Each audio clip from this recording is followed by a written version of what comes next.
What's up, Rob? Welcome to a new episode of BrandonJaneauShow. Purple, bleed purple and gold. As you know, I am Brandon Janeau. On all podcast platforms everywhere. Brandon Janeau Show, social media platforms, Instagram, TikTok, Threads, Facebook, Brandon Janeau Show, and of course, YouTube channel, Brandon Janeau Show. Man, I hope you guys enjoy this episode. Let's get into it, man. So, LSU season is officially over. Well, regular season. Still got a bowl game to play, which they probably will be in. I don't know where they're gonna particularly be in, which bowl they're gonna particularly be in. We won't know until next Sunday where they're gonna be. But the season is over. They won today, the last home game of the season, last regular season game, 42-30. LSU took it over Texas A&M. Of course, like always, Jaden McDaniels did what Jaden McDaniels does, and that is dominate. Um, Man, what do I feel about the LSU regular season so far?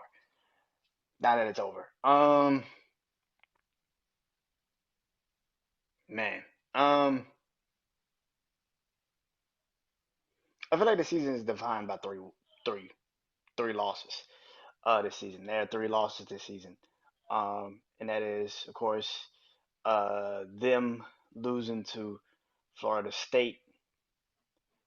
Uh, them losing to Florida State, then Old Miss, and of course Alabama. Um, yeah, those three losses pretty much shows you what LSU season was. Even this game today against Texas A&M was a cognizant of what the season pretty much was. The defense could barely hold up for most of the game. The offense had to bail out the defense.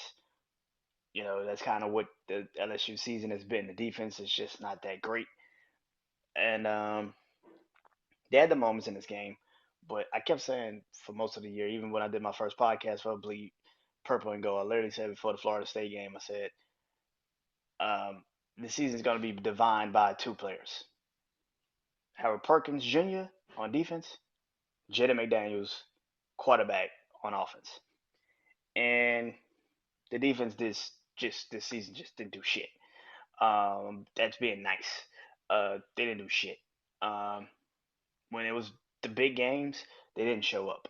And even here's the thing: even when we had at college the championship season with Joe Burrow a couple years ago, yeah, the defense wasn't great, but it did enough to win you those games that mattered the most. The fact of the matter is the season just didn't happen. Um, Offensively for LSU, man, they were the best offensively. Um, Malik Neighbors, uh, Brian Thomas Jr., uh, Mason Taylor when he was actually healthy and played. Um, but of course, Jaden McDaniels. Um, and it goes into what I've been saying about LSU, man. This Heisman conversation, which is Bo Nix. It's really between two people. It's between Bo Nix and Jaden McDaniels. So as much as I think Michael Penix Jr. should be in the conversation, and maybe today with the Washington State game, he will put himself back in that conversation. But I do think he's going to get an invite. Um, But I feel like if you was to put Bo Nix in on LSU and put Jaden McDaniels on Oregon, Jaden McDaniels Oregon would be undefeated and they'd be the number one team in the country, and it wouldn't even be a conversation. They'd be the number one team in the country, undefeated. They would have beat Washington, gone into the Pac-12 championship game, and you would have been like, yeah, they're gonna probably win this shit. Here's the difference. And Bo Nix, if you put Bo Nix in LSU, we probably lose like 6, 7, 8 games. Like, let's be real about some shit today. Like, we probably lose. We lose the 3 games we lost, but then we lose against Missouri, probably lose against Arkansas. So those are like the games that we kind of almost lost. We kind of almost lost. The offense was just on a different level. And I know people are gonna sit up here and say, "Well, Bo Nix is better," and Bo Nix. No, this is the problem that I have with the Heisman Trophy nominations, and this is the stupidest shit on the planet. You cannot sit up here and tell me Bo Nix is better than Jaden McDaniels. There was a stat that I see all the time on social media now that Jaden McDaniels has 20 touchdowns over 20 yards, over 20 plus yards this season. Bo Nix has 17 completions over 20 yards this season. Jaden McDaniels has 20 touchdowns over 20 yards this season. Bo Nix has 17 completions over 20 yards this season. That. There's no way in hell you're gonna sit up here and tell me Bo Nix is better than Jaden McDaniels. All in all, man, LSU as a team this season. What do I feel?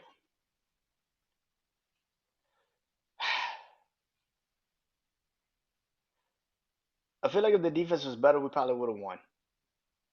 Uh, we probably would have won all. We definitely would have won the Ole Miss game. The Alabama game would have been a toss up, but I think we still probably would have gotten that game. The only game that I feel like we just straight up just did not play great was the Florida State game. We just did not play great. We played great in the first half. The second half is a completely different animal. And that's the only game I can sit up here and say Jaden McDaniels just didn't show up in. And that was the second half. He just did not show up in that second half. Neither did the entire team didn't. But that second half was just like, God damn. But that Ole Miss game, if we actually had a defense that could stop someone, we probably would have won that game. The Alabama game, all they were doing is really just running their quarterback. And if we would have just had a better game plan going into that game, we probably would have won that game defensively because Alabama's defense could not stop LSU's offense. When we were on, they could not stop it. And it feels like this whole season for LSU was a cognizant of that. Like I said, today's game was kind of the obvious showing of that. Early in the game, Texas A&M has literally a backup quarter, literally just replaced their head coach. It's their first game, I think, after firing their head coach. They fired Jimbo Fisher like what earlier this week. If I no like okay what like last week they fired him. So this was the second game they actually had played since firing him, and they had a backup quarterback in the damn game on top of that. And the fact of the matter is, you still let them score 30 points. Yeah, that defense sucks. Like that defense was terrible. Yeah, those three games defined the season for us, man. I really do feel that way. Like if the only game that I feel like we just flat out just did not do good in is Florida State. The first half was great. We got pressure on Jordan Travis.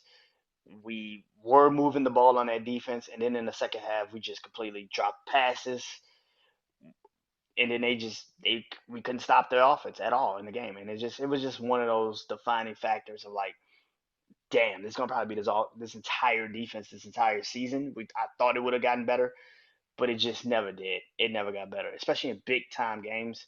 That's when we really didn't show up. Yeah, those three games, man, it defined the season. Those three losses. For me personally, man, like I said, Jaden McDaniels just didn't show up in the second half of that Florida State game. But all other games, he got concussed in the Alabama game in the second half. But all other games, he played his ass off. And if anybody tells me that he's not the Heisman Award winner, which I said actually in my preview of the season for LSU, I literally said he's going to probably win a Heisman. I said if everything goes right, he could probably win the Heisman. But guess what? Everything kind of, yeah, losing take out the losses. You look at the player himself, he's the best player in the league. And to me personally, if this man's not drafted in the first round of the draft for quarterbacks, like you are losing already. Like Michael Penix Jr., yeah. Like there should be maybe four quarterbacks drafted in this draft this upcoming season for the draft. Caleb Williams, um, Drake May, Michael Penix Jr., and Jaden McDaniels. That's the four quarterbacks that me personally, I'm like a franchise probably could change right at that moment if you get that guy. And I know people gonna just sit there and say that, oh, bro, you're just an LSU fan. Jaden McDaniels might not be that great in the NFL. You don't do what he's done in college all that often. This isn't just the first year he's done it. This is the second year he's done it. And when competition got steeper, he played even better. I can't say that about, like I said, about Bryce Young this year and this year. when it came to the draft. I was like, I don't see it with Bryce Young. Bryce Young, as soon as the competition got stiffer, he kind of didn't show up a lot. Same thing with Caleb Williams. I don't see it. When competition got stiff, he don't show up. And it's the thing. Like Jenny McDaniels showed up in these games. He did play. Even last year, when he played in those games last year, in the Alabama game last year, he stepped up. So when I see that and I hear people say that, even when he was with Arizona State, he kind of still was doing this thing. So, but for me, man, all in all, man, the season for LSU was regular season for LSU was kind of you know a cognizant. Like I said, those three games defined the entire season. If we The only game I do feel like we would have lost, like really lost, is literally the Florida State game. We just didn't show up in the second half. We did not play great. But we probably would have won Alabama if we had a better defense, and we would have won the Ole Miss game if we had a better defense. So those are the two games I'm like, yep, those are the two games that I knew we probably would have won an SEC play. But the Florida State game is the only game I would have been like, yeah, we probably would have lost that regardless. If we had a good defense or not, we probably would have lost that game regardless because we just didn't show up in the second half. Yeah. LSU season's not done. Like I said, we still got a bowl game to go, and I will be back for that game. I don't know when it's gonna be. Probably late December, maybe midway close to like they probably play in the Texas Bowl out here. I don't know where they're gonna play, but um, hopefully they don't play in another Outback Bowl. That shit's stupid. Hopefully they play them, get them in a you know a really good bowl where they could actually do some damage in, man. Maybe they do get in the pack. The New Year's Six. I don't fucking know, but I don't think they will. It'd probably be Georgia's going to be in the playoffs. Alabama's going to probably be one of those teams, and Missouri's going to probably be the other one, depending on where everything goes and lines up in the next couple of games today, and of course next week with the conference championship games. It's going to be pretty interesting to see. But other than that, man, this has been a crazy year, man. They're going to finish the season what 9-3. Uh, and of course they got one more game, like I said, so it could be 10-3 or 9-4. But until that college game. This is the second to last episode of I Bleed Black and Gold. Until then, I'm Brandon Janeau, man. Hope you guys enjoyed this season, and I'll be back next year for another one. But until then, see you when the bowl game comes. I will be doing the last one. I will wrap up the entire year of LSU. But until then, I am Brandon Janeau. Peace.